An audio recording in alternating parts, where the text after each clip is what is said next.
ce, malgré les circonstances qui nous entourent. Bienvenue à notre rendez-vous habituel et ne raccrochez surtout pas, car c'est midi. C'est maintenant. Ouais, c'est midi, c'est maintenant.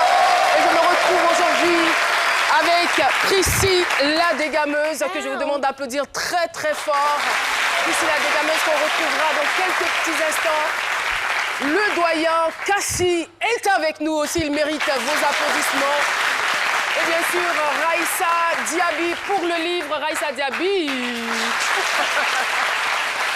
Et Dr Philo va maintenant faire son entrée. Nous le recevons toujours avec des applaudissements. Dr Philo, vous pouvez venir.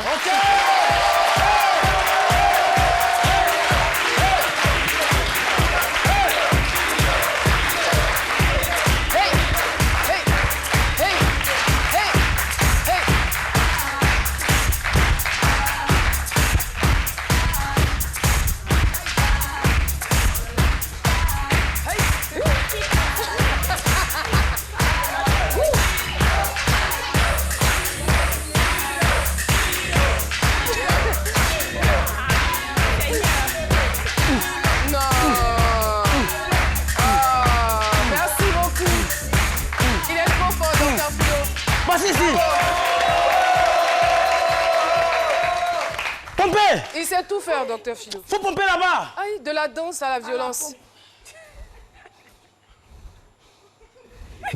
C'est comme ça, il pompe. À ta place là-bas. Ce monsieur, il a battu sa femme ce matin.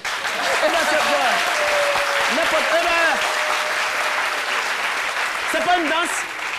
C'est pas une danse, c'est juste que je suis coach en développement conjugal. C'est nous qui intervenons sur le terrain, les femmes battues et même les hommes battus. Okay. Désormais, il faut arrêter de trop parler. Ça sort dans le bureau, psychothérapeutique, condition. Non, il faut aller sur le terrain.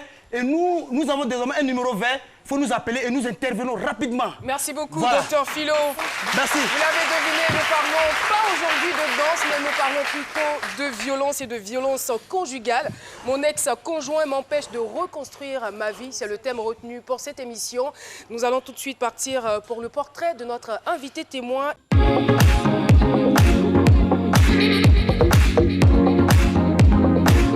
Danseuse pour certains artistes, surtout pour Feu Moussia. Elle laisse tout pour un homme qu'elle aimait tant, dans l'espoir d'avoir une vie meilleure. Aujourd'hui, cet homme l'a quittée mais continue de la scandaliser. Comment sécuriser ses enfants et elle-même? Et comment garder de bonnes relations avec lui sans brutalité? La suite de son histoire avec Caroline.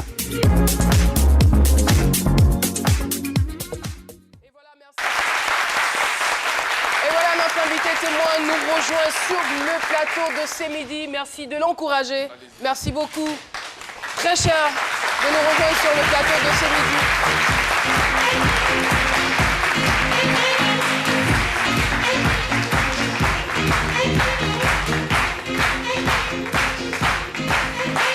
Bonjour. Bienvenue sur notre plateau. Merci Caroline. Vous allez bien? Ça va. Alors je vais vous demander de donner un peu de la voix. Oui. À cause du masque, c'est pas sûr qu'on entende. C'est pour des raisons de sécurité que vous avez porté ce masque. Oui. Ça va quand même? Ça va? Oui, vous avez le moral? Ça va, ça va. D'accord.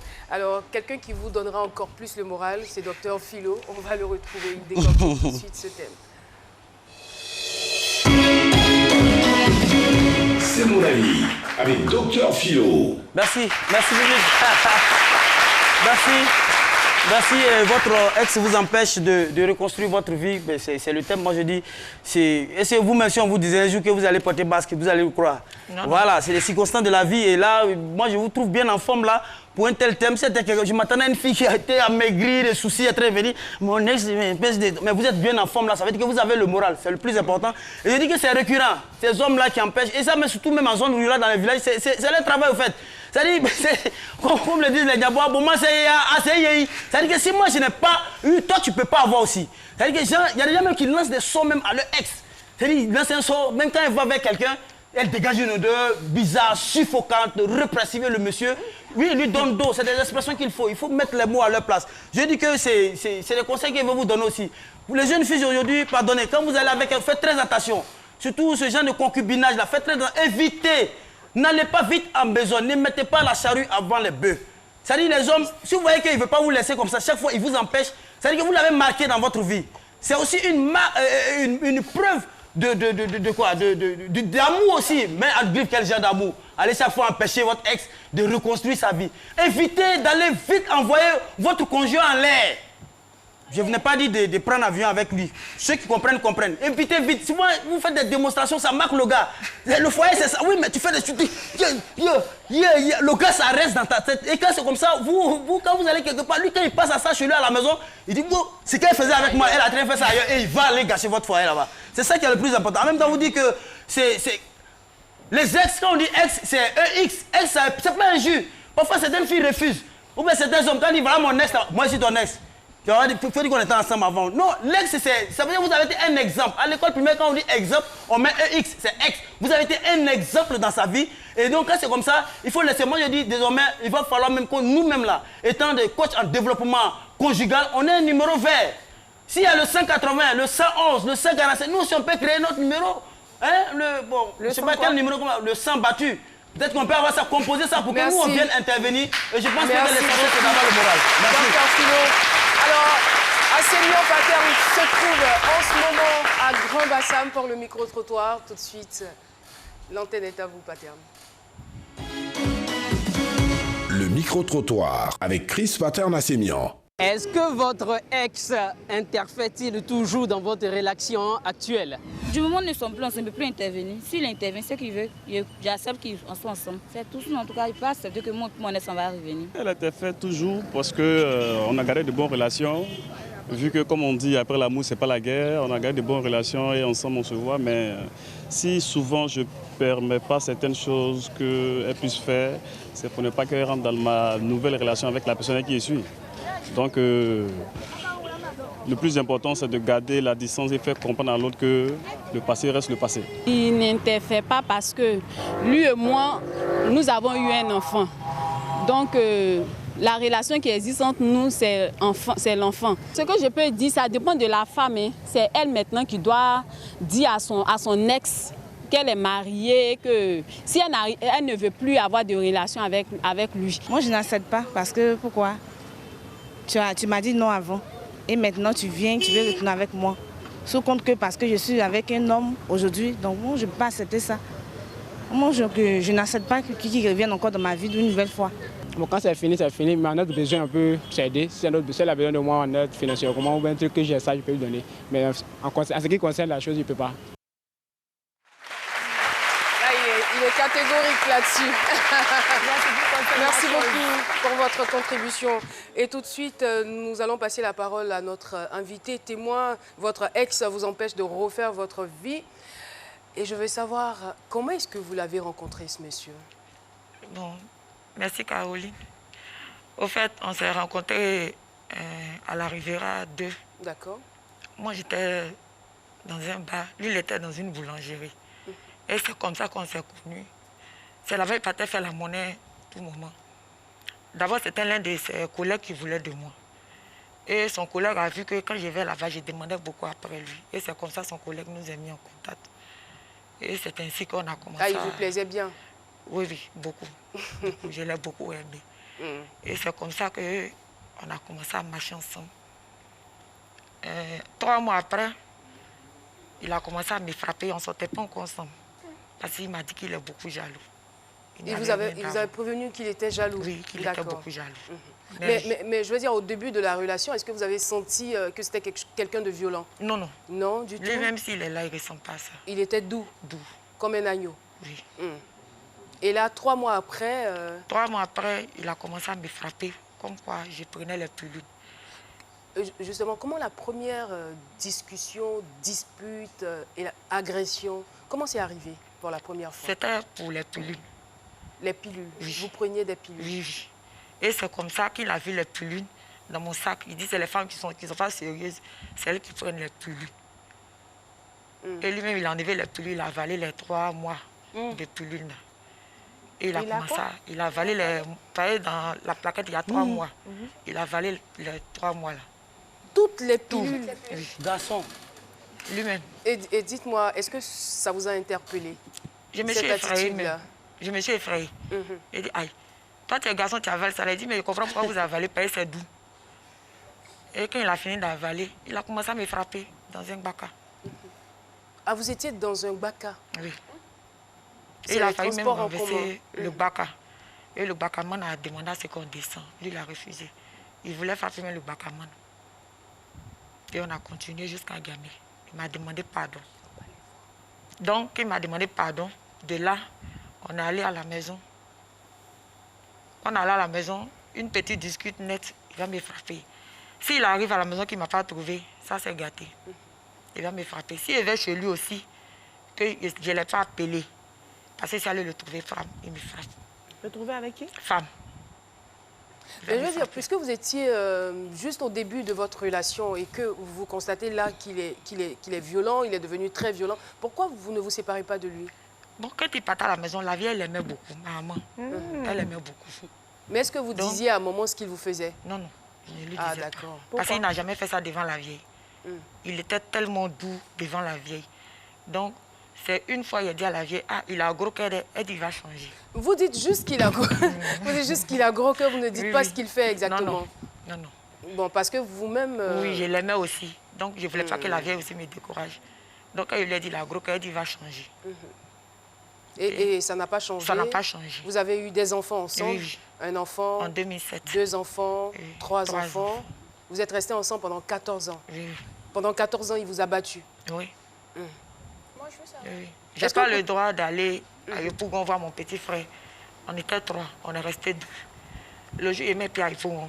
S'il vient, c'est me frapper. Même à 1h, 2h. Et le jour, il demande qu'on couche ensemble. Là, c'est gâté. Si je refuse, c'est gâté. Donc, quand il demande d'avoir des rapports sexuels avec vous, que vous dites non, il vous bat aussi? Il me frappe. Beaucoup même. Oui, allez-y, Raïssa. Moi, je veux savoir, quand vous êtes rencontrés, 3 mois après, ça a commencé les bagarres. Oui, oui. Et vous avez eu un enfant. Oui. Et ça continuait. Oui, oui. Pourquoi jusqu'à 3 enfants? Jusqu'à 3 enfants, parce que moi-même, je me disais qu'il allait changer. Je voulais l'emmener à changer, en tout cas. Justement, qu'est-ce que vous faisiez exactement pour qu'il change? Je le réveillais à 4h, 5h, pour lui demander. Mais quand je le réveillais à 4h, il dit qu'il a gâté son sommeil. 4 heures 4 heures, on dort. Il dit a gâté son sommeil. Et puis il vous frappe. Parce que j'expliquais souvent à mes camarades, elle me dit, la meilleure manière, réveille-le à 4h. Et puis, tu vas lui donner des conseils, et puis tu vas essayer de lui dire, tu n'aimes pas ça. Et quand vous essayez ça, qu'est-ce qui se passe? Quand j'essaye, il dit non, j'ai gâté son sommeil. Et ça, c'est pour me frapper. Allez-y, allez-y. Au-delà de l'amour, parce que quand on vous écoute, c'est plus facile de dire, elle aussi, comment elle peut rester dans ça et tout. C'est clair que c'est parce que vous l'aimiez, n'est-ce pas? Oui, oui. Mais au-delà de l'amour, qu'est-ce qui faisait particulièrement qui vous incitait à rester, qui vous motivait à rester? Parce qu'il arrive des moments où même quand on aime, on part. Mais est-ce qu'il y a quelque chose qui faisait, qui vous accrochait particulièrement, qui faisait que vous aviez de l'espoir Bon, souvent, lui-même, il essayait de me convaincre qu'il va changer. Parce que des fois, il me regarde juste quand il dit « Ah, maman, il était trop maltraité, je vais changer. » Il vous appelle maman même. Je vais changer. Donc, ça m'encourageait de rester. Plus Et que vous souvent, appelez lui-même maman? me disait qu'il va changer. Donc, ça Moi, m'encourageait de j'ai rester. une préoccupation. Est-ce que vous aimiez le comportement, le caractère de ce monsieur-là? Non, non. Est-ce que vous aimez sa brutalité? Non, non. Mais qu'est-ce que vous aimez exactement en lui alors? Ce que j'aime en lui, d'abord, je dirais les gens, il est mon genre d'homme. C'est un joli garçon, il est en forme, il est grand de taille. Ça, c'est la première des choses. Ah, les femmes. Nous, les minces, là, Vous on fait la voyez- chasse.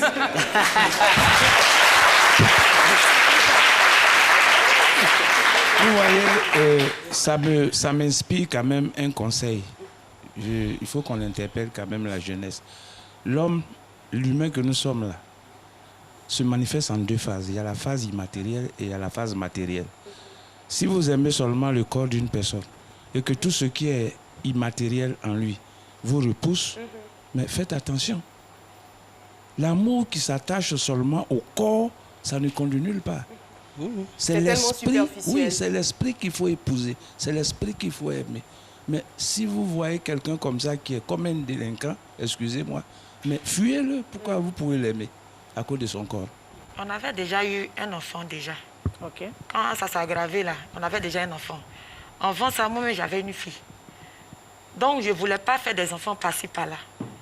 avec une fille que j'ai eue ailleurs encore, avec lui un enfant encore, le laisser aller prendre quelqu'un d'autre, ce n'était pas vraiment facile. Vos enfants, ils ont quel âge à peu près? 11 ans. 11 ans. 8 ans. Est-ce qu'il vous a déjà frappé devant les enfants? Est-ce que les enfants... Hein? Beaucoup de fois. Beaucoup de fois. Il frappe aussi les enfants? Beaucoup de fois. Il non, frappe il aussi les les frappe enfants? pas. C'est un bon papa? Bon. Pour les enfants. Pour les enfants, en tout cas. Il est doux. Il est doux avec les enfants. Il est doux comment? Et quand est-ce qu'il vous a fait le plus peur? C'est quand il est venu avec son âme. Avec son arme? Oui. Il vous a menacé avec son arme. Ouais, Qu'est-ce qu'il a dit concrètement? Il a dit qu'il allait me tuer, puis s'est tué. Pourquoi? Qu'est-ce que vous avez fait? Parce que j'ai marché avec quelqu'un d'autre. Il a mené ses enquêtes. Quand il a connu ce dernier, ça l'a fait mal. Parce que pour lui, j'allais être à ses pieds à tout moment. Lui demander pardon, il faut revenir avec moi, ceci, cela. Comme je ne l'ai pas fait, parce qu'à tout moment, quand il faisait ça, j'étais avec lui. Et puis du coup, je me suis séparée de lui, j'ai pris quelqu'un d'autre. Et il m'a dit ça le fait très mal, de me voir avec quelqu'un d'autre. Alors, justement, où vous avez puisé la force de le quitter? Qu'est-ce qui s'est passé pour que vous vous en alliez? C'est lui qui vous a quitté les parties de la maison? Vous pouvez nous raconter un peu comment est-ce que ça s'est passé, la séparation? Bon, la séparation s'est passée... Avant, c'est moi-même qui lui aime la maison, dormait dans la maison. Joli garçon, là? Oui, oui. Maintenant, après, lui-même, il a vu que il s'est diminué trop. Donc, lui, il allait prendre une maison, on allait vivre ensemble. On a fait 9 mois dans la maison, il ne payait pas la maison. Je ne savais pas parce qu'à tout moment, le propriétaire de la maison venait. Il venait l'encaisser. Quand il lui demande, ah, il n'y a qu'un problème, puis toujours le monsieur vient te voir. Il dit, va lui demander. Peut-être qu'il veut sortir lui aussi, va lui demander. Donc, j'ai laissé, j'ai fait comme s'il n'y a rien. Quand le propriétaire de la maison est venu, je suis allée le voir. Il dit, ah, qu'est-ce qui se passe entre toi et mon mari? Il dit, si lui ne t'a pas dit, pourquoi ça monte, il vient demander. Il dit, ah, monsieur, pardon. Tu peux au moins me donner les détails, parce que lui, il ne va jamais le faire. Et c'est comme ça, le monsieur m'a dit, ça fait 9 mois qu'il ne paye pas la maison. Qu'il nous donne 3 mois pour quitter sa maison. Mais les gens de la cour lui disent, les enfants font pitié. Il n'a qu'à nous laisser un peu de temps à cause de moi. Donc, c'est à cause de moi qu'il a donné les 3 mois. Donc, une nuit, il voulait me toucher. Je pensais à comme où mettre mes enfants qu'on va quitter la maison, ou partir avec eux. Puisqu'il n'y a pas papa, il n'y a pas maman. Il va aller me réfugier chez qui? Avec ses nombreux enfants. Donc, quand il a voulu me toucher, il dit non, je ne veux pas. Pensons où on va mettre les enfants. Que le monsieur nous a mis dehors, il ne m'a pas dit la vérité. Où on va laisser les enfants? Il dit, bah, bien comme ça, tu n'as rien vu. C'est dans toi tu cherches. Moi, je sors de la maison, je vais te laisser dans la maison. Comment tu as parti tes enfants là, tu as me dit. Et c'est comme ça, il était 1 h 2 heures. Il a ramassé ses affaires. Il partait, je l'ai suivi en pleurant. Je lui ai demandé pardon de ne pas partir. Qu'ensemble, on n'a pas trouvé solution des enfants. Il n'a pas accepté. Et il est parti. Et quand il est parti, moi, je ne pouvais pas rester dans la maison. Donc, plus tard, à 5 heures, il a commencé à arranger les affaires. Il a réveillé les enfants à 6 heures. Et puis, je les ai pris. Je suis allée voir mon beau pour lui demander pardon de nous loger chez lui. Après ça, il dit, moi, je suis mon beau. Mon beau nous a mis à la porte. On a fait plus de 2 mois, on dormait devant une blanchisserie. Et c'est après ça, j'ai connu ce dernier-là. Parce que moi-même, j'étais très malade. J'ai une pointe qui m'a déchiré au pied. Je n'arrivais pas à marcher du tout. Donc c'est là que j'ai connu ce dernier-là. Pendant ce temps, lui, il a eu un problème aussi. Il a abattu une fille. Il était en prison. Il a quoi? Vous parlez duquel? De votre ex? Oui, de mon ex. C'est lui qui a battu une fille? Une autre fille. Une autre fille, oui, qui était sa copine? Qui était bon, il ne sait pas si c'est sa copine, parce qu'il m'a dit que ce n'est pas sa copine. D'accord. Et qu'est-ce qui s'est passé par la suite? Donc il était en prison. Quand on m'a dit ça, il dit, ah, c'est son travail. Moi-même, c'est mon souhait qu'il aille en prison un jour. Parce que moi, il va trop frapper. Actuellement, à cause de lui-même, il ne peut pas piler. Il ne peut pas faire de lessive. Mais je veux dire, est-ce que vous avez cherché de l'aide? Oui, oui, j'ai cherché de l'aide. Face à tout cela? Oui, oui. Je suis allée dans son travail plusieurs fois. C'est encore habillé? Oui, oui. Plusieurs fois. Souvent, même quand il finit net, de toute façon, il m'a frappé, il m'a blessé. Je vais là-bas comme ça pour aller les montrer. Mais quand je vais là-bas, on dit, mais toi, tu n'es pas la seule à venir te plaindre ici. Vous êtes beaucoup. Moi, j'ai une anecdote. Il y a une femme qui était battue comme ça, souvent par son mari. Elle a trouvé une autre solution. Elle s'est inscrite dans un club de karaté et elle est devenue très forte. Oh, le sage. Et quand la situation s'est présentée, le mari voulait récidiver, elle a paré le coup. Mais la rapidité avec laquelle elle a fait ça, ça a étonné le monsieur. Et d'étonnement en étonnement, elle a envoyé ça au tapis. Quelle humiliation. Alors, non, mais ça, moi je veux dire que que c'est difficile dans le feu de l'action. Il faut comprendre notre invité. C'est un peu difficile quand on est dans le feu de l'action de penser à ces choses-là. Mais en même temps, je vais vous demander. Déjà, les conseils aussi voilà, peuvent servir. Voilà. Mais en même temps, je vais demander, vous êtes attaché à quelqu'un d'autre après au fait? Oui, oui. Voilà, vous avez dit ça. Est-ce que lui, il est resté? Quelle était sa réaction quand il venait vous battre? Lui, s'il était en forme ou bien il était comme moi? Non, lui, il est comme vous, comme ça. C'est pas lui par hasard. Philo n'a pas Non, non, elle dit comme... Non. Si c'est lui, vous pouvez nous le dire. Hein. Non.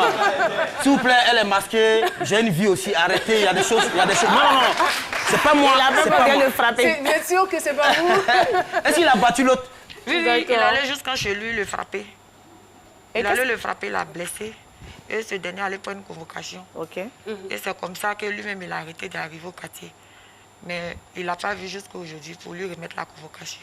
C'est qu'il ne vous aimait pas, sinon... Alors, ce que je peux dire aux téléspectatrices ou téléspectateurs qui nous regardent, je veux dire déjà, quand vous êtes victime de coups et blessures, vous avez la possibilité d'aller prendre un certificat médical et aller porter une plainte à la police, à la gendarmerie ou au parquet.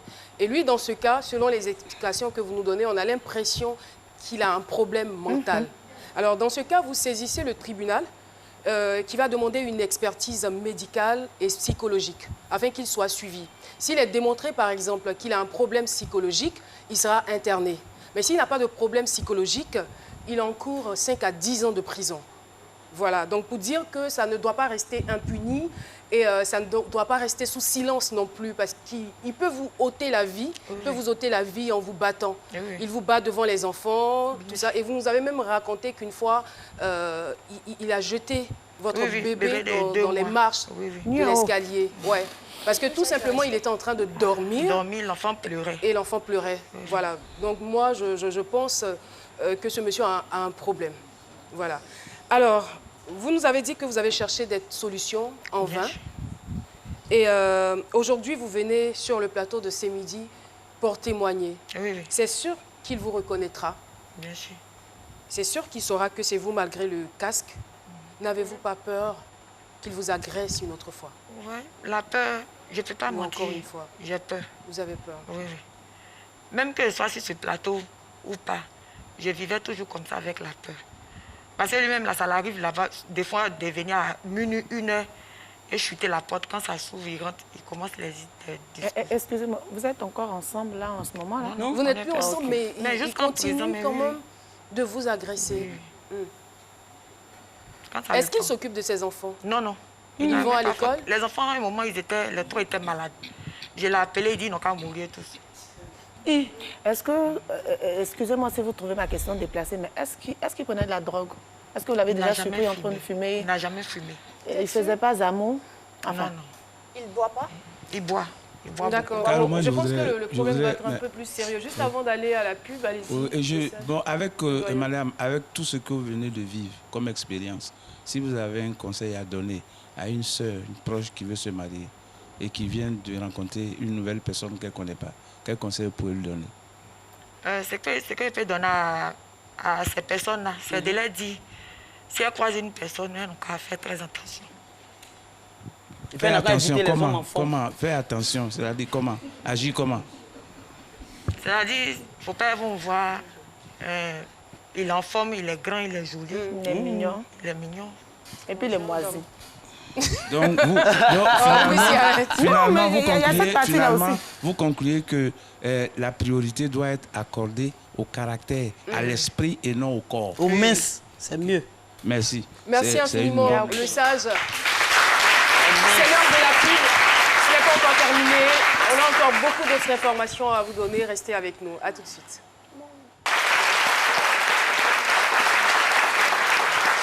Voilà, nous sommes donc de retour sur le plateau de C'est Midi, échangeant avec notre invitée. Nous échangeons avec elle juste avant la pub. Elle nous a raconté une histoire très pathétique. Elle a été battue pendant 14 ans par son ex-conjoint et il continue même de la battre. Il a même porté main à son nouveau conjoint. C'est catastrophique et on espère bien que vous allez bénéficier d'une certaine protection, madame, au sorti de cette émission. Alors, le sage, sinon le doyen, avait la parole avant la pub. Il lui a posé la question de savoir quels conseils vous pouvez donner désormais aux dames qui nous regardent. Ouais. J'aimerais Donc, dire aux femmes. vous avez mis l'accent en quelque sorte sur le caractère. C'est cela. J'aimerais dire aux femmes, vraiment si elles ont commencé à les frapper, elles n'ont qu'à faire très attention. Et puis, elles n'ont qu'à chercher aussi à se retirer aussi. À se retirer avant qu'il ne soit trop tard.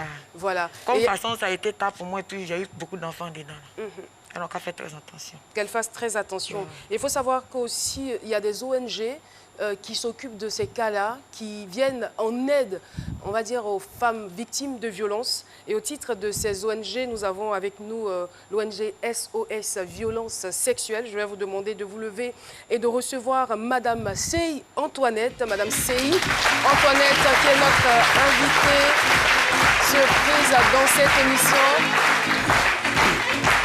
qui attend un événement heureux. Madame Sey, bonjour. Alors, c'est un garçon que vous attendez ou une fille? Je vous réserve la surprise. À toute la nation. Bon, d'accord. D'accord. On vous le concède. Mais si c'est un garçon, s'il vous plaît, donnez-lui le nom de Dr Philo. Et si c'est une fille, donnez-lui le nom de Priscille la dégameuse.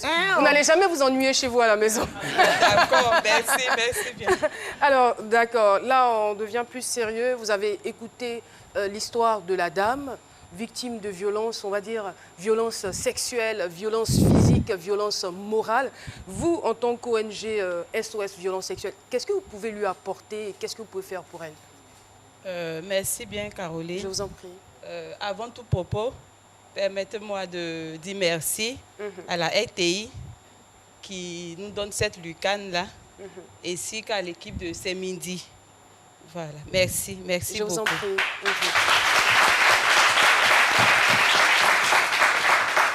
Et avant de me prononcer sur le cas d'aujourd'hui, je veux également saluer le courage de cette dame qui vient de témoigner. Lui dit également merci, parce que ce n'est pas facile. Tout à fait. J'étais dans les coulisses, je l'ai écouté également. Ce n'est pas facile. Elle a vécu pratiquement près de 15 années de souffrance, de violence conjugale. Et aujourd'hui, je dirais que c'est un ouf pour elle, c'est un soulagement. Et donc, son acte est à saluer. Son acte est à saluer. Son acte est à saluer parce qu'on se rend compte qu'en Afrique, on a peur de parler de ce genre de choses. Que ce soit des violences faites sur les enfants, faites aux femmes, c'est pareil. On couvre, on essaie de régler à l'amiable et ça continue, ça part en croissant. Alors, on a décidé de mettre un terme à cela. C'est fini. C'est-à-dire, vous êtes victime de violence, il faut pouvoir approcher une structure spécialisée pour en parler. Tout à fait. Alors, dites-nous concrètement, on peut faire quoi pour elle? Concrètement, ce que SOS Violence Sexuelle peut faire pour cette dame, c'est de lui apporter assistance à travers une prise en charge holistique, bien sûr. Cette prise en charge qui s'effectuera à 3 niveaux. D'accord. À 3 niveaux. La prise en charge médicale, la prise en charge psychologique, parce que même si elle a subi ces violences-là, il y a de cela des années passées, voilà, il y a toujours des séquelles. À coup sûr. Il y a toujours des séquelles. Et au plan psychologique, il faudra faire quelque chose pour elle. Et SOS Violence Sexuelle a en son sein une équipe très dynamique. Voilà, il y a des psychologues qui pourront bien évidemment la suivre. Il y a elle et il y a également ses enfants. Parce que, comme je l'ai dit, je l'ai écouté, le monsieur, il là-bas, devant les enfants, il manifeste cette violence-là à tout bout de champ. Et donc, il y a forcément des séquelles. Et il y a la prise en charge psychologique qu'il faudra mettre l'accent là-dessus. C'est important. C'est un point très important de la prise en charge psychologique. D'accord. Voilà. Et bien évidemment, après cette prise en charge psychologique-là, il y a également la prise en charge juridico-judiciaire. Il faudrait dénoncer. Il faudrait dénoncer. Raison pour laquelle je loue le courage de cette dame. Il faudrait dénoncer. Il ne faudrait pas rester chez soi à la maison. Il faut briser cette barrière-là. C'est cela. Il faut briser cette barrière-là, dénoncer, en parler, faire remonter l'information. Parce que si l'information n'est pas remontée, comment est-ce que nous, structures qui travaillons, qui luttons contre ça, comment est-ce qu'on pourra apporter en tout cas, voilà, Madame une solution. Merci infiniment pour votre contribution et merci surtout pour l'aide que vous avez décidé de lui octroyer. Alors, je veux informer les téléspectateurs que la mission de l'ONG est de lutter contre toute forme de violence faite aux femmes et aux enfants. Voilà, donc pour tous ceux qui souhaiteraient rentrer en contact avec l'ONG, vous faites le 22 01 00 00. Merci infiniment d'être passé sur notre plateau. Merci également à vous, Et Caroline. faites-nous signe. Merci beaucoup. Alors, passez au volet sécuritaire. Elle n'est pas en sécurité aussi. Vous avez oublié de marquer cela. Question volet sécuritaire. Bien sûr, c'est pertinent. Allez-y très rapidement. Question volet sécuritaire, je dirais que des actions sont entreprises pour pouvoir assurer sa sécurité. Sa sécurité. D'accord. Nous sommes là. On ne va pas tout déballer. C'est sûr que ce dernier là va vouloir se manifester, mais il aura sur son chemin. Nous sommes là. Nous sommes là. Merci infiniment, Madame Sey Antoinette. Alors, notre invitée, dame, comment est-ce que vous vous sentez aujourd'hui? Comment vous vous sentez après tout ça? On dirait ça va. Ça va? En tout cas, ça va. Ça va. Oui. Mais je veux dire, en dehors du plateau, c'est vrai que vous avez l'assurance d'une certaine sécurité, mais en dehors de cela, est-ce que vous vivez constamment avec la peur de penser que le monsieur va revenir, tout ça? Oui, il peut revenir à tout moment, mais en tout cas, il ne va pas dormir à la maison. Aujourd'hui, vous n'allez pas dormir à la non. maison. Ne vous inquiétez pas, l'ONG est là. Et puis, je crois que pour les structures qui œuvrent dans ce domaine, qui nous suivent en ce moment, vont nous appeler après pour vous soutenir. Alors, ça continue. Les avis des téléspectateurs nous intéressent à coup sûr. Recevons à présent Paulus Agathon. Vos réactions nous intéressent avec Paulus Agathon. Ouais. Paulus Agathon. Non, Paulus, on va faire le tour. Va comme ça. Non. Comme ça. Vas-y. On applaudit très fort pour Paulus. Il va faire le grand tour aujourd'hui. Allez, Paulus. Il n'est pas timide, hein? Pas du tout. Alors, je suis là, timide, je vous dis, c'est pas un garçon timide. Il parle Comment mal vas-tu, Paulus? Ouais, je vais très bien. D'accord. Ah, mais tu m'as puni aujourd'hui, hein? Non, ça sera comme ça désormais. Si tu viens de façon nonchalante, je te fais faire le tour. D'accord. Ça va? Oui, ça va. Bonjour Caroline, bonjour. bonjour à vous chers téléspectateurs. Ils sont nombreux sur la page Facebook. On a eu un peu plus de 250 réactions et c'est énorme. Ouais. Alors, on a le message de Ruth Dognon. Elle dit tu as fait 14 ans dans ça. Avec beaucoup d'enfants, tu as forte, hein, en tout cas du courage. Si c'était moi, il y a longtemps, j'avais laissé la... Quand on n'est pas dans la situation. Ouais. Dan Alfred Mbolo, il dit, je pense qu'il doit avoir vraiment un problème psychologique, ce dernier. Mais est-ce que vous avez tenté d'approcher lui-même sa famille? Oui. Il a tenté d'approcher sa famille. Mais eux-mêmes, quand il a fait la dernière, là, ils se sont fâchés. Parce qu'ils ont dit qu'on dirait qu'il n'y a pas les frères, là. Il n'y a pas mieux ailleurs. C'est qu'il me sent dedans. Sa famille vous soutient, en fait. Oui. Voilà, c'est bien. Et on a Émile Cassi, il dit, bon, lui, en vous écoutant, il a l'impression que vous-même, vous vous plaisez un peu dans cette situation. Sinon, pourquoi c'est vrai que vous avez dit que vous êtes allé à son travail, mais vous auriez pu porter cette histoire devant les autorités compétentes et même approcher les organisations qui luttent contre les violences basées sur le genre. Moi-même, je ne savais pas que cela même existait. Mais je suis allée à la gendarmerie. Quand il est venu m'effrayer à 22h le lendemain, il s'est allé retirer ma plainte. Parce qu'il m'a pris par les cheveux. Il m'a tiré jusqu'à l'appeler le monsieur pour retirer ma plainte. Donc je ne savais même pas qu'il y avait cette histoire de ONG ou bien ceci, cela. Pour moi, nous les pauvres, là, il n'y a pas nos places là-bas. C'est ce que je me disais, sincèrement. C'est ce que je me disais. D'accord. Et Caroline, on a Lucien Ongolé, lui, il est carrément fâché. Il dit, si j'étais le fils de cette dame, ce monsieur-là, il allait me trouver sur son chemin. Comme il se prend pour Goliath, j'allais lui montrer qu'il y a un David qui est là aussi qui est fort.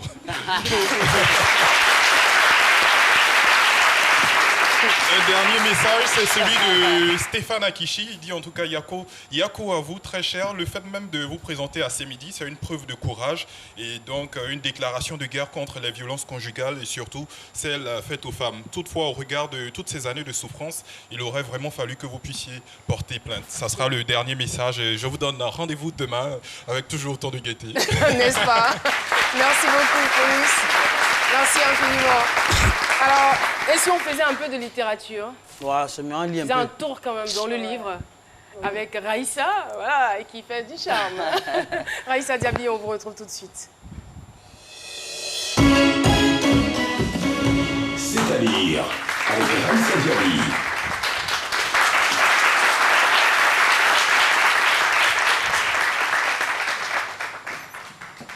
Pourquoi les applaudissements sont si timides Merci. depuis un moment?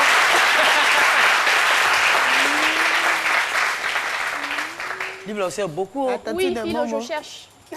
Momo et Eric. Faut prendre un grain, la mamie aux ignames là-bas. Momo n'est pas là aujourd'hui. Momo n'est pas là. On va parler de quelqu'un d'autre. Il est ici. Les enfants là vous Et fatiguent. puis l'autre, il est ici. D'accord. Wow. Je vous écoute. Philo, Oui. vous pouvez m'aider s'il vous plaît avec... Aïe, je suis là pour ça, Guiré. Oui. Bella de ce midi. Voilà, j'ai fait quoi? Oui, vous le ramenez.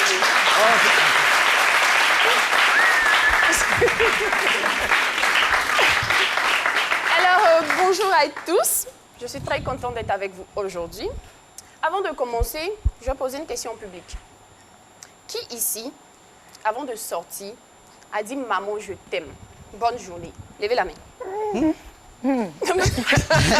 y en a, ça fait 6 mois, ils n'ont pas vu maman. Et ici? Ah, mais c'est bien.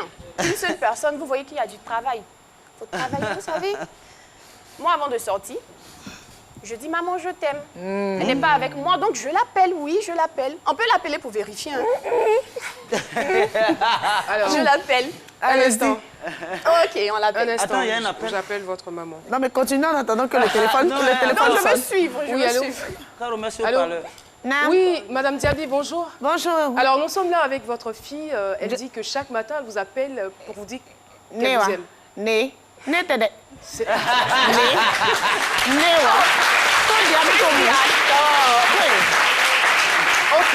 Non, moi, je dis je t'aime. Caroline, Je il y dis a à une mes émission. proches que je les aime à tout moment. Ah, d'accord, j'ai la réponse de maman là. Elle dit...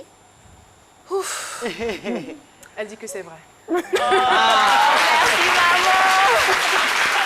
Je dis aussi je t'aime à mon petit-neveu, il a 5 ans. Evan, je te fais un gros bisou, je t'aime.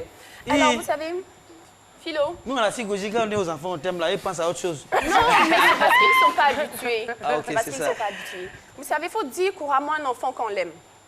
Je t'aime mon fils, mon champion, je suis fière de toi, bon courage, bonne journée. C'est important, ça booste l'enfant.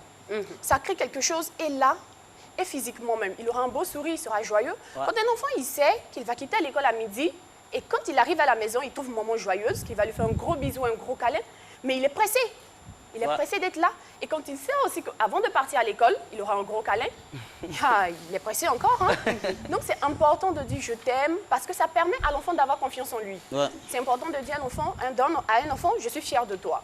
Tu as bien travaillé aujourd'hui. » Et même quand ça ne marche pas, il faut trouver les mots. Il faut dire à l'enfant « c'est la première fois. Il faut que tu réessayes. C'est important. Je suis fière de toi. Tu es mon champion. Tu es ma princesse. C'est important. » Ça donne l'estime en soi. Maman! Ça fait que l'enfant, il a confiance en lui. Raïssa sera une bonne maman. Oui, Ouais. oui. Devant les caméras. Philo, arrête. Donc, je disais, il faut dire à un enfant qu'on l'aime. Ça lui permet d'avoir confiance en lui, d'avoir l'estime de soi. C'est pas bien, vous savez, on a tendance en Afrique à dire « tu es trop bête ». C'est vrai même. C'est quel genre d'enfant Dieu m'a donné même? Il y a son front, Il y a son front. Tu me fais honte, tu es inutile. C'est pas bien. Alors là, pas du tout. Ça frustre l'enfant, ça l'infériorise, il se sent mal et il ne peut pas montrer ses capacités. Il se dit, bon, tout ce que je vais faire, il va dire, je suis bête. Ça, c'est vrai. C'est pas bien. Et c'est pour ça que dans mes fouilles, dans mes recherches, quand je suis tombée sur le miroir de Elena Miro, j'ai adhéré. Elle parle de l'estime de soi chez un enfant. C'est bon. Dedans même, elle donne un petit conseil, je vais lire. Elle dit, excusez-moi, je cherche ma page, voilà. Elle dit, Dites régulièrement à l'enfant que vous l'aimez de manière inconditionnelle. Elle continue, elle dit, quand il échoue ou quand il fait quelque chose qu'il ne faut pas faire, n'oubliez pas de lui dire, tu es spécial pour moi, je t'aimerai toujours, quoi qu'il arrive. Quand un enfant, il entend ça, c'est bien. C'est important. Voilà pourquoi aujourd'hui, la première œuvre de Setali, je vous ai retourné vers Le Miroir de Elena Miro, qui est sortie aux éditions Savane. D'accord. Voilà, lisez Le Miroir, c'est important. Nos enfants ont besoin de ça, de savoir qu'on leur fait confiance et que nous sommes fiers d'eux. Merci beaucoup, première œuvre de On a une autre œuvre? Oui. Ça? C'est toi qui sais. Blanchissez-moi tous ces nègres. Je vais donner ça à mon blanchisseur. C'est bon. Merci. Alors, Philo a déjà dit, hein, il a gâté ma présentation. Pardon. Il est là pour ça, c'est son travail. Notre deuxième œuvre, elle est de Serge Billet, qui est très connu. Ouais. Blanchissez-moi tous ces nègres. Serge Billet dit dedans qu'aux environs du XVIIIe siècle, les Occidentaux ont cherché à blanchir les nègres parce que pour eux, la race blanche était la meilleure race, la race supérieure. Donc, ils ont mené des enquêtes. Ils ont fait des expériences. En France, par exemple, on trempait les noix dans de l'acide pour les blanchir. Aux États-Unis, c'était des appareils à rayon X. Tout ça pour blanchir les Africains. Et comme ça ne marchait pas vraiment, ça ne marchait même pas mal, ils sont passés à un autre système, le métissage. Forcer les hommes et les femmes noires à se mettre en couple avec des blancs. Quand ils sont arrivés au métissage, les noirs même ont adhéré. Ils ont commencé eux-mêmes à former des couples avec des blancs. Et au fur et à mesure... On ne va pas donner, toute tout, l'histoire, n'est-ce pas, Raïssa? Non, je ne donne pas toute l'histoire. Au fur et à mesure, en quête de satisfaction totale, les Noirs même vont se tourner, vont commencer à utiliser des produits éclaircissants. Oui. Est-ce que vous pouvez comprendre ce paradoxe-là? On est parti du fait que les Occidentaux voulaient nous blanchir de force. Et aujourd'hui, c'est nous-mêmes on court vers ça. Ils n'auraient pas dû. Ils n'auraient pas dû. Merci. Hitler avait voulu ce monde-là, un monde où tout le monde est blanc, tout le monde est grand, tout le monde est blanc, avec les yeux bleus. C'est ce qui se passe aujourd'hui un peu. Hein? Aujourd'hui, tout le monde veut être clair, tout le monde veut se chat, tout le monde veut avoir une forme de mise. C'est pas possible. On ne peut pas tous avoir des formes de mise. Nous, on ne pourrait pas vivre là-bas. Clair. Donc, il faut savoir que la peau noire, ce n'est pas la race inférieure. C'est la meilleure d'ailleurs. C'est la meilleure. Oui, c'est la meilleure. Moi, je suis fier. Nous avons des capacités. Alors, je rappelle rapidement les deux types à l'extérieur, nous avons le miroir à l'intérieur. Oui. Merci. Nous avons le miroir de Elena Miro et Blanchissez-moi tous ces nègres de Serge Billet. Merci beaucoup, Raïssa Diaby. Alors, je vais poser une question ici sur la table. Sur RTI2 à 19h45, qu'est-ce qu'on a comme émission? Sur la table ou dans le public? Ici, d'abord. 19h45. Oui, Prissy. Madame, monsieur, bonsoir. Merci donc de recevoir Willy Dombo.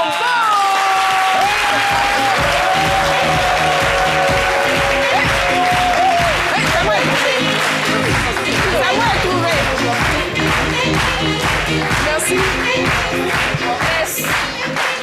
Il faut lui donner aide. Alors, Willy Dombo, très rapidement, on est là pour parler de Madame, Monsieur, bonsoir. Madame, Monsieur, bonsoir, voilà. J'ai envie de dire bonjour, merci, elle dit ça, vraiment, c'est pas bon. C'est comme si, voilà, je suis en train de faire de la contre-pub. Franchement, permets-moi de te faire un bisou. Voilà. Je me suis permis de donner toutes ces fleurs-là parce que j'ai écouté le message de la dame tout à l'heure. Et franchement, j'ai un message. Hier, on célébrait la vie. Tout à fait. Je pense que c'est en même temps des cadeaux ici. Et vous dire en même temps que c'est vrai, malgré la situation qu'elle est en train de traverser, tant qu'elle est en vie, il y a encore de l'espoir. Merci beaucoup, Willy, pour ce joli message. Merci. Alors, on se donne rendez-vous à 19h45. Rendez-vous tous les soirs, 19h45. C'est une quotidienne en tout cas. Dieu merci, on a fait la première saison. Dieu merci, on n'a pas tapé poteau, on nous a rappelé encore pour la deuxième saison. Et donc, avec beaucoup d'innovation, vous voyez le spot en même temps qui passe là, je sais pas, je ne vais pas dire en fond sonore, mais derrière l'écran. Et donc, du lundi au vendredi, on essaie de vous rafraîchir un peu après une dure journée de travail. Mot d'ordre, divertir les gens, s'avilir pour vous donner du bonheur. C'est vraiment important. Voilà. Et on a des rubriques très intéressantes, les news, le débat, à qui cherche trouve, la dernière pour la route, vient pour parler des innovations, etc. Effectivement, c'est cela. Alors, on a plusieurs innovations d'innovation. Les mardis, on a le plus choco de tous les noussis, à savoir Julien Gualo, l'homme aux cornes. Les cornes qui n'ont jamais pu servir à, je sais pas moi, je sais pas si c'est une antenne parabolique, bien c'est cornes en tout cas, mais il est là et il s'incruste donc dans le quotidien du citoyen lambda à travers un micro-trottoir baptisé, voilà, Noussi TV. Et les lundis et mercredis, on a la synergie avec Fréquence 2, la radio filmée. Et puis bon, le vendredi, on a le blind test avec DJ Merci. Dawa Josué Le Pen, ça marche.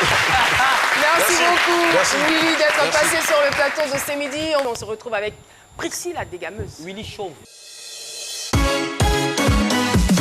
C'est Priscille la dégameuse, avec Priscille la dégameuse. Merci. Alors tout à l'heure, on a parlé de Tchatcholi, on a parlé, Willy Dombo a parlé de micro-trottoir. Laissez-moi vous faire revivre un moment exceptionnel d'un micro-trottoir qui a eu lieu ici. Entre la dépigmentation et puis le Tchatcholi, qu'est-ce que tu n'aimes pas? Je n'aime pas le Tchatcholi même. C'est ce qu'il n'aime pas qu'elle a là. Tchatcholi, là, il n'aime pas. Tu n'aimes pas, tu préfères la dépigmentation? Oui. Ok, donc si tu as un conseil à donner à toutes tes sœurs qui font le Tchatcholi pour leur dire que la dépigmentation est meilleure. En tout cas, moi, je peux dire à mes sœurs d'arrêter de se pommader parce que c'est pas bon. Moi, je ne me pommade pas. C'est à la pharmacie que je prends ma pommade. Là-bas, là, quand tu arrives, on te donne ce qui est bon. Pour le marché, là, c'est pas bon. Ça donne les brûlures au corps, tout ça, là. C'est pas bon, donc arrêtez. La dépigmentation est mieux. Oui, la dépigmentation est mieux. Alors, on ne change pas, hein, Caroline? On ne change pas l'équipe qui gagne. Non, on n'arrête. Pas de commentaires. Pas de commentaires. Non, pas de commentaires, ouais, c'est sûr. On ne change pas l'équipe qui gagne. On ne change pas également le dégamage qui gagne. Alors, la question du micro-trottoir aujourd'hui, c'est entre le condom, le préservatif et la capote, qu'est-ce que vous préférez? On écoute les réponses. Préservatif et puis on a le condom. Vous utilisez quoi? Bon. Moi, je prends le condom parce que préservatif, ça, c'est le nom familial même. Moi, je préfère condom. J'ai des camarades, beaucoup de camarades. Parce que c'est les préservatifs, les gens utilisent beaucoup. Ils préfèrent ça que les condoms. Oui. Moi, comme je suis dans le groupe des saints, là, je ne veux pas le gauche-droite, c'est condom. Entre les préservatifs, là, hein, et puis les condoms, là, qu'est-ce que toi, tu aimes utiliser? Les préservatifs. Ça, tu préfères. Pourquoi? Bon, condom, je n'ai jamais placé, je n'ai jamais utilisé, vrai. Je vois ça souvent, mais je n'ai jamais utilisé. J'aime pas la préservative, je préfère les condoms. Il y a préservatif et puis il y a condom. Entre les trois, là, qu'est-ce que toi, tu utilises pour te protéger? C'est capote. C'est capote, tu utilises. Mais pourquoi tu n'utilises pas les deux autres, là? Non, parce que les deux autres, là, je n'ai pas habité de ça. Toi, qu'est-ce que tu utilises entre capote et puis préservatif? Tu utilises quoi? Bon, c'est que moi, j'utilise préservatif. Puisque les capotes, il y a une fois utilisé, mais le goût qu'il fait, le préservatif, les capotes, c'est pas même chose. Voilà, le goût du préservatif est différent du goût de capote. Donc toi, tu préfères? Ouais, moi, je ferais préservatif. Ouais, parce que le goût, moi, ça me plaît. Je peux dire que c'est la même chose, en fait. On a les préservatifs, la capote et le condom. Qu'est-ce que vous utilisez entre les trois? Les trois. Vous utilisez les trois comment? Les trois, puisque bon, il veut dire qu'il n'y a pas de différence entre les préservatifs, le condom et puis la capote. C'est juste le nom qui change un peu. Vous êtes sûr? Oui. Là, je me suis levée parce que je voulais abandonner. Je voulais jeter le pont. Je dis non, ça suffit trop. Il y a de l'espoir. Je quitte l'émission. Mais avec le dernier intervenant, voilà, j'ai décidé de rester. En tout cas, merci beaucoup, public de Ce Midi. Merci d'avoir été des nôtres, le fan club Ce Midi et le groupe SOS Violence Sexuelle. Merci en tout cas d'avoir été là. Merci à vous, très chers téléspectateurs. Rendez-vous demain, 12h, pour un autre Ce Midi. Au revoir.